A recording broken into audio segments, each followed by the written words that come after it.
Morjesta vaan, ja ollaan taas käyty vähän elokuvateattereissa tässä ja tultiin sen jälkeen vähän purtavalle ja pistetään vähän ajatuksia tälle videolle. Eli tosiaan olimme katsomassa tämän remake-elokuvan, tai oikeastaan kirjafilmatisoinnin, eli The Running Man. Tältä vuodelta Edgar Wrightin ohjaama ja siis sä tykkäät varmaan Schwarzeneggerin elokuvasta. Joo, ihan vitusti.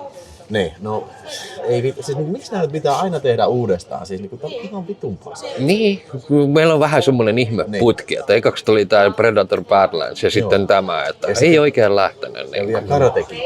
Niin, siis ihan hirveä. Siis ja eihän me muuta tehdä kuin haukutaan leffoja. Niin, siis se on ihan hirveetä. Joo. Ei meinaa pakko ottaa. Siellä on tullut katsomasta palautetta, että ei muuta tehdä kuin haukutaan elokuvia. Mutta niin kuin, nyt voin ilokseni sanoa, että tässä tulee ihan aidosti, me kusetettiin teitä, tulee ihan aidosti oikeasti kehuva arvostus. Tässä saattaa olla sitten spoilereita, että niin kuin, jos olette menossa katsoa, niin ehkä kannattaa pysäyttää video ja sitten katsoa sen jälkeen. Kyllä. Mutta joo, Ben Richards, eli sama äijä, mikä oli tuossa ensimmäisessä, tai Schwarzeneggerin Running Manissa, niin tässä se on muutettu sitten, että tämä Ben Richards onkin semmoinen perheenisä. Joo. Saanut kenkää töistä. Joo, ja vähän semmoista niinku moraalisaarnojen takia, että hänestä on tommonen niinku, että eikö se ollut saarnannut jotain? Se oli valittanut jostain työturvallisuudesta. Joo, siis se oli moraalisaarnannut. Niin, ja sitten se on joutunut pihalle siitä, ja heidän tytär, sillä on musta tytär, se on musta vaimo siinä, tai tyttöystävä, ja se on kuumeessa. Joo. Pahassa flunssassa. Niin, ja kun on tulevaisuuden maailma, niin silloin täällä ei todellakaan mitään sosiaaliturvaa. Mistään ei huolehdita yhtään mitään. Jotta ne haluaa sille lapselle lääkkeitä, niin sitten on liityttävä tähän game showhun. Niin tarvitaan vitusti rahaa, koska se pelkästään flunssalääkkeet on ihan saatanan kalliita. Ei edes vitusti, vaan sehän on ensin menossa siihen toiseen peliin, mutta sitten se ei ole minä halunnut tulla tänne Running Maniin, mutta sitten vähän niin kuin puolipakotetaan siihen. Joo. Tai sanotaan näin, että tämä Josh Brolinin hahmo niin kuin puhuu sen ympäri. Eli tosiaan Josh Brolin näyttelee tässä sitä Dan Killiania, eli se mikä oli tosiaan alkuperäisessäkin Schwarzeneggerin elokuvassa. Siis Free V-nimisen kanan toimitusjohtaja. Niin, ja se on semmoinen koijari, siis semmoinen justiin myyntimies ja osaa puhua tosi hyvin. Ja sitten se saa sen osallistumaan tämän Ben Richardsin tähän showhun. Tämä on siinä mielessä erilainen tämä approach. Ja nyt sitten katsojat, ne jotka olette lukenut tämän alkuperäisen Stephen Kingin kirjan, me ei olla. Niin, mutta mä oon ymmärtänyt, että siinä on se justiin tämä aika on 30 minuuttia, 30 päivää. Ja siis niin kuin pelialueena on koko USA. Joo. Tai siis koko Yhdysvaltain valtio siinä sitten. Ja tämä on mun mielestä ihan hieno, freesi lähestymistapa tähän kyllä. Tykkäsin tosi paljon. Joo, ja siis ensinnäkin tämä niinku ultimaattinen niinku fasismi, mikä siellä pauhas menemään, minkälainen se Jenkkilä oikeasti oli. Että mulle tuli väkisin mieleen, tiiäksä, Paul Verhoevenin Kulta-ajan elokuvat, missä tehtiin semmoista niinku tekastuja ohjelmia ja tällaisia tekastuja mainoksia ja tämmöisiä näin, siis, että siis aivan mieletön kuvaus siitä tulevaisuudesta.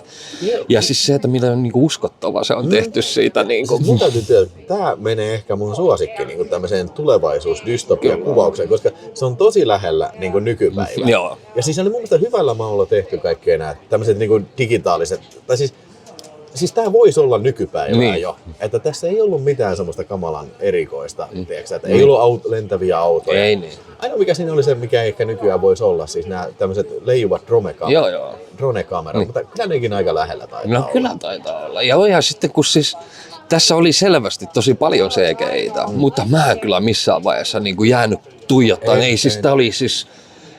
Mehän aina kritisoidaan tosi vahvasti, jos on liian selvää CGI:tä. Niin tässä niin kuin mulle yhtään kohtaa oikeastaan. Siinä oli hyvä esimerkki, se mitä me haukuttiin vitusti, siis Predator Badlands. Sanoin nyt vielä, että eikö se ollut 1 tähti? Siis mä voi antaa enempää. ei pysty.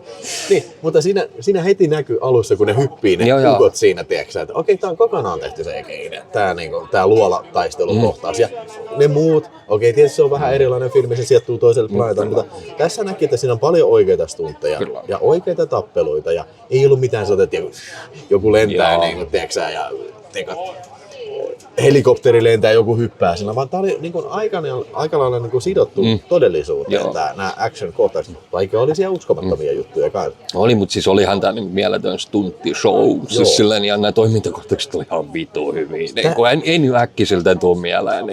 Siis täytyy sanoa, että niin tämä elokuvan rytmitys on uskottavan hyvä. Siis, ehkä varmaan yksi parhaita, mitä mä oon koskaan tavannut. Se on hirveän niin intensiivinen koko ajan, ja se kantaa, mitä tämä oli, 2 tuntia 15? Joo. Niin, se kantaa koko keston ajan. Siinä oli muutama kohtaus, mä ajattelin, että alkaako tämä vähän menee nyt siihen suuntaan, mutta kyllä se nopeasti, jos se alkoi vähän menee, niin nopeasti se teki se, mutta ei niin kuin No mulle tuli se, kun se meni sinne maalle, että mitähän tässä nyt tulee. Mutta sit vittu se menikin täydellisesti. Eikä siinä jääty kauhean kauan hengailemaan siihen. Ei missään niillä ole yhdessä paikassa kauhean. Ja tässä on aika paljon hahmoja. Kyllä. Eikä ollut niin. Verrattuna vaikka Predator Badlandsiin. Niin tässä ei ole sellaista sidekickia, mikä tulee heittää vitsiä koko ajan. Semmoista ei ollut. Ei. Kyllä tämä aika lailla yksin meni. Että se tapasi taas uuden ja sitten se joko päästettiin päiviltä tai jotain vastaavaa. Niin. Ja hei, mitäs siitä oot mieltä? Siis mä olin ensin sitä, ei vittu, tää on taas tätä vittu paska. Että kun, no okei, se traileri antoi tästä vähän ihan mielenkiintoisen kuvan, mutta ehkä vähän tämmöisen niin kuin, ehkä komediallisen kuvan. Mutta sitten kun mä en edes huomannut katsoa, mutta kun tultiin tuohon elokuvaan, mä katsoin, ei vittu, tää on 12 ikää. Mä ajattelin, onks tää nyt taas joku vitun PG-13 tai lasten elokuva? Ei, siis tää on ihan kovan R-ratingin elokuva. Tässä kiroillaan. Veri lentää. Ja siis väkivalta on paikoin aika niinku brutaalia. Niin. Siis koska tää on ohjannut Edgar Wright. Ja siis se tiedetään, että se mies kyllä niinku varmasti on ensimmäisenkin ton Running Manin suuri fani, koska sehän on leffafriikki. Niin se on juuri oikealla tavalla osannut niinku päivittää tän niinku tähän nykyaikaan. Ne on kaikki niinku, ja on silmää tämmöiselle väkivallalle, kuten ollaan nähty jo Shaun of the Deadistä lähtien, niin huomaa, että tää on niinku hyvällä maulla tehty, että ei ole lähdetty nyt semmoiseen niinku, että niinku mikään kohtaus ei näytä niinku huonolta siis sellainen. Se vähän ottaa se Edgar Wright kaikista omista leffoista ne hyvät puolet ja tuonut tähän. Esimerkiksi niinku Baby Driverissa ne autoilukohtaukset on ihan vitun siistää. Niin on tässäkin. Tässä on autoilukohtaukset aivan mielettömiä. Joo, ja siis tässä oli siis tosi monipuolisia actioneita, että niinku, oli niinku takaa jo siellä hotellissa ja sitten autolla takaa jo ja oltiin lentokoneessa ja mä tykkään siitä, että ensin se, oliko se New Yorkista sen lähtee ja sitten se siirtyy Bostoniin ja sitten en mä muista mikä se paikka oli, mutta tässä on kyllä hyvin niinku sellainen, myös paljon mutkia matkassa. Kyllä. Ja se siis toi meni tosi nopeasti se aika, ei olisi uskonut, että siis mä pidin, tää olisi ollut joku semmoinen 1,5 tunnin leffa, niin jos siis mulla ei tullut missään vaiheessa niin edes haukotus tai silleen, niin kuin, tää oli ihan mielettömän, varmaan yksi vuoden parhaita, siis melkein vuoden paras elokuva ton Nosferatun ohella. Joo. Se on teknisesti se on viime vuoden elokuva. Niin. Että sehän tuli, mehän mentiin heti alussa, se tuli tammikuun alussa. Joo. Mutta niinku, siinä lopussa oli hauskasti tehty, siis se tarina lähti vähän oudoille urille, se, kun me ei oikein tiedetä, että mitä siinä tapahtuu. Ja sitten kun tää vähän niin kuin heittää sellaista twistiä koko ajan, että kun se Free TV, niin se pystyy koko ajan muuttelemaan niitä. Ja tämähän on ajankohtainen, niin kuin siis, että nyt nykyään ailla voidaan muuttaa tuolla. Ja myöskin se ajankohtainen siinä mielessä se kritisoi tämmöistä niin kuin, siis kulutusyhteiskuntaa ja siis tämmöistä niin kuin riistoyhteiskuntaa. Joo, ja siis se tekee ihan vitusti pilkkaa niille. Esimerkiksi Kardashian ohjelma oli ihan vitun. Americans. Amerikanos. Joo, semmoinen saippua-opera. Sitä se on voinut vähän enemmänkin saada. Mä olisin halunnut oikeasti nähdä niinku semmoisen... Niin, että ne olisi jotenkin saatu nidottua siihen, että se olisi käynyt vaikka päästään ne päiviltä tai jotain. Niin mä ajattelin, kun se yksi tuli siitä, kun se kidnappasi sen yhden naisen, niin mä ajattelin, että se oli yksi niistä Amerikaanoista. Olisi voinut ihan vitun hyvä olla. Mutta tässä on selvästi tämmöinen niin kuin, hyvin tämmöinen yhteiskuntakriittinen sanoma ja se on Paul Verhoeven tyylinen, satiirinen sanoma. Kyllä. Tämä ei sillä ärsyttävällä tavalla niin kuin alleviivaava vaan. Niin kuin. Siis tämä on nimenomaan viihteen ehdolla tehty tässä koko ajan. Joo, ja siis se niinku, ihan oikeasti niinku, tämän päivän tapahtumiin ottaa todella paljon kantaa, niinku, että tämmöinen fasistinen meininki niinku on. Ja etenkin siinä yhdessä kohtaa, missä tuli niinku, nämä niin sanotusti poliisi niin tuli niin Proud Boys ja pilkattiin ihan suoraan, että ja Proud Boysit on niitä Donald Trumpin niitä pahimpia kannattajia, jotka tulee tyyliin aseitten kanssa käy kaupassakin. Ja musta tuli vähän Glenn Powellin fani. Että ihan mä oikeasti odotan, mitä hän tulevaisuudessa tekee. Meinaan vitun skrodeen kuntoon ja kaikessa hän näytteli ihan vitun hyvin tässä. Sillä on just tämmöistä tarvittavaa action-sankari-karismaa kyllä. Ja ei ole liian tunnettu vielä. Ja siis se oli samalla hauska, mutta samalla niin kuin on niin kuin myös dramaattinen henkilö tässä. Että siinä on se justiin se perhe on vaakalaudalla tässä ja se pääsee niin kuin mun mielestä hyvin pistämään niin kuin paljon tämmöistä tunneskaalaa siihen, mikä ei välttämättä ole. Esimerkiksi me mietitään tämän John Wick-elokuvaa, niin siinä ei välttämättä ole tuommoista kyllä. Ja tässä ei ole mitään semmoista, niin kuin, tiedätkö, ammutaan 100 äijää, John Wick. Vaan, niin kuin sanottu, niin, siis tämä on hyvin sidoksissa niin kuin semmoiseen niin kuin kohtalaiseen realistiseen toimintaan. Niin, ja sitten se, että niin kuin, ei se niin kuin varsinaisesti tappanut. Sehän räjäytteli paikkoja, että sitten se porukka, joka sinne tunki sinne taloon, niin hän kuoli räjähdyksessä, ei hän varsinaisesti ollut siinä. Ja Josh Brolin. Josh Brolin ihan vitu. Joo, ja siis se on tässä oikein kunnon. Kiitos. Kiitos. No niin, vähän tuli burgeriasta. Aina pitää aina esittää. Niin, siis toi Josh Brolin oli toisessa mun mielestä, mikä on ollut ihan tämän vuoden kärkifilmi, eli Weapons. Joo. Se oli hyvä, mä näin sen jälkeenpäin, mutta ei oltu yhdessä katsoa. Niin. Ja sitten tässä oli muutenkin silleen, niin kuin hassusti Schwarzeneggerinkin saatiin tähän leffaan yhdistettyä. Siellä oli semmoisia uuden niin niitä seteleitä. Uusia dollareita. Niin, uusia dollareita, niin siinä oli Pärstänä ja Schwarzeneggerin hymyilemässä siinä. Se on muuten hyvä vielä siinä yhdessä kohtaa, kun ne sanotaan, että tuuthan tänne lentokentälle sitten, että presidentti nimittää sut uudeksi saalistajaksi sitten. Ja olisi ollut hyvä, että se olisi ollut Schwarzenegger odottelemassa sitä. How you doing? Okay, where is that guy? I'm gonna salute him. Sitä.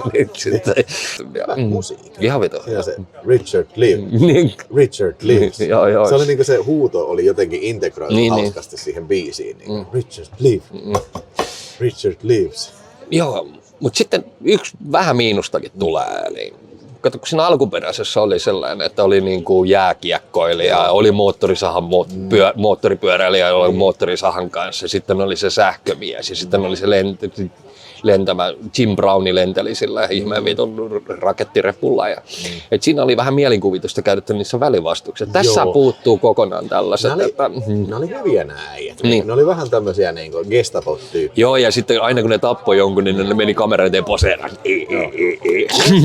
Mä tykkäsin sitä pääjehusta, millä oli se maski päässä. Aika uhkaavaa tuntui näin. Mutta mä oon ihan samaa mieltä, että niin olisi ollut hauska, jos olisi ollut just tämmöisiä välivastuksia, että hän on oopperalaulaja.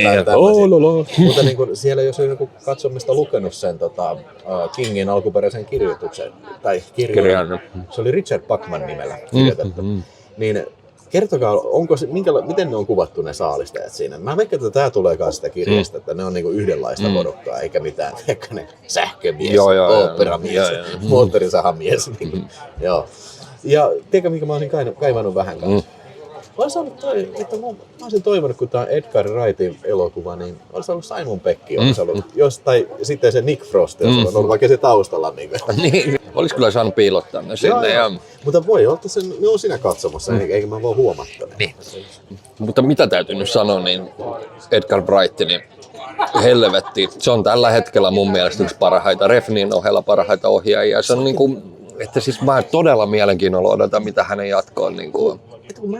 Mä en ole nähnyt niitä uusia, siis One Night in Sohoja. Mä en ole nähnyt sitä. Okay. Ja sit mä en ole nähnyt Baby Driveria. Baby Driver on hyvä. Sen mä oon nähnyt, mä en ole Sohoa nähnyt. Joo, okei.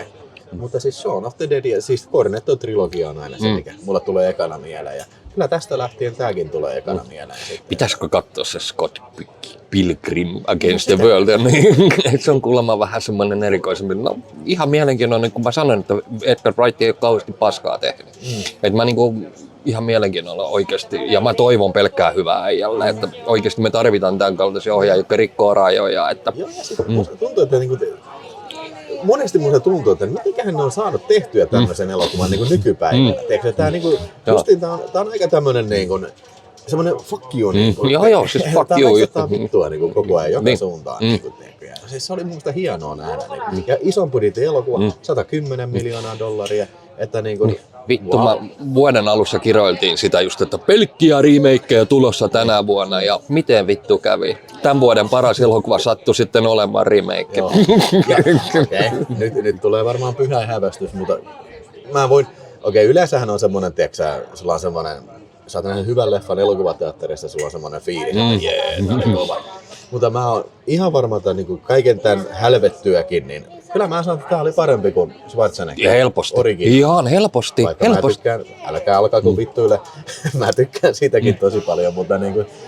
Mun mielestä siinä on paljon mun mielestä puutteita siinä. Siis tää oli vitusti laaja. Mä tykkäsin tästä, että se maailma oli iso. Se oli iso ja sitten toi rytmitys oli täydellinen. Mä en äkkiseltään keksin, missä olisi ollut semmonen, että kaikki meni tasapainossa silleen, että toimintakohtaus, rauhoittuminen, taas tulee semmoinen välivaihe, mikä ei ollut ollenkaan tylsä, ja taas toimintakohtaus, rauhoittuminen, välivaihe, mikä ei ollut tylsä. Nimenomaan, siis se oli niin sanottu siis suvantovaihekin, nekin on sellainen tosi niin intensiivisiä. Niin. Se tarina etenee siitä huolimatta. Ja vitun huippuja hahmoja ja... Siis hyvin ohjattu elokuva, kaikin puolin hyvin tehty elokuva ja viihdyttävä ennen kaikkea. Ilman muuta kannattaa mennä todellakin katsomaan. Joo, ja siis toi leffateatteri on muuten semmonen sitten, että tää niinku oli ihan täydellinen tossa salissa. Joo, Iisense salissa oltiin, eli niinku 4K. Ja tämä on varmaan filmille kuvattu. Ainakin siltä se näyttää tosi pitkälti. Se on niin filmimäistä kuvaa. En voi tästä nyt olla.